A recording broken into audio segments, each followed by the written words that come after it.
Okay, I want to do a quick video about this Harbor Freight garage that I have installed here and actually modified a bit so that it is a bit stronger, because as you can tell, it's windy here, and hopefully the audio on this recording isn't too bad with the wind. But starting from the outside here, so this is a 17 by 10 Harbor Freight garage. It was about $200 on sale, so pretty cheap. And I have added some additional features to it to make it a little bit more robust out here in the wind and in the altitude here, where we get a lot of UV exposure and it can cause damage to stuff. So starting over here, we've got my tarp that I have added. All right, so I've taken this and I've wrapped it right around, and you can see it comes right inside, comes right through. And then it is attached at the bottom to the infrastructure, to the structure of the garage. And then at the top, you can see I've got it also tied off to the structure of the garage, and the same at the back. So all the way around, and this will protect the garage from UV. And you can see I've got it weighed down with 3 sandbags on either side as well. And I've got some pretty good weight holding this thing down actually on both sides, including on the south side here. This really heavy, I mean, you can't lift this thing. That's a piece of railroad track right there that's left over from the drag that is no more. So that's the first upgrade, was this tarp, and that'll help to protect it from the UV exposure. Now the second upgrade, so this thing came with 4 stakes that they intend to have, you really can't see them because they're buried pretty badly now. You just barely make out this one there. Okay, that's it right there. Came with 4, 1 for each corner. So, but there are actually 4 more uprights.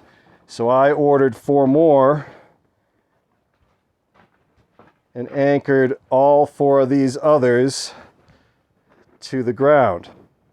So now it's got a stake on all of the uprights to hold it to the ground. I have also, because I purchased this cool Harbor Freight workbench, I have used some ratchet straps to attach the west side corners to the tops of the legs of the workbench. And this is pretty heavy with all the stuff loaded up on it, the tools, and actually right now I got my transfer case on it, so it's really heavy right now.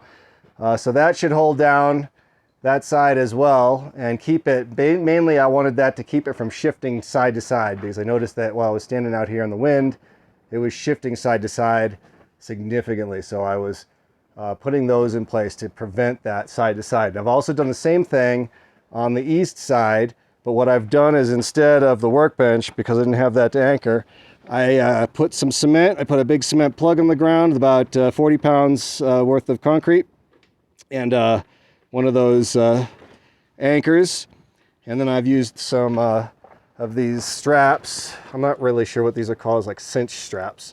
Got these little cam here to hold the corners on the east side from shifting back and forth.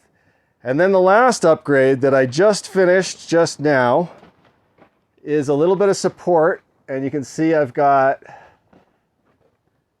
these T-clamps here, a little bit of EPDM rubber behind so they don't cause any trouble with the cover.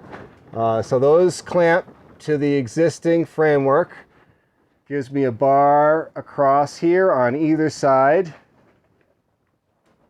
And then from one side to the other, I have put an additional bar here. Now, if I had another couple of sets of these clamps, I'd add another bar, and maybe I'll do that eventually. But for right now, it seems to have really shored it up quite a bit. And that'll give me a pretty good amount of structural reinforcement.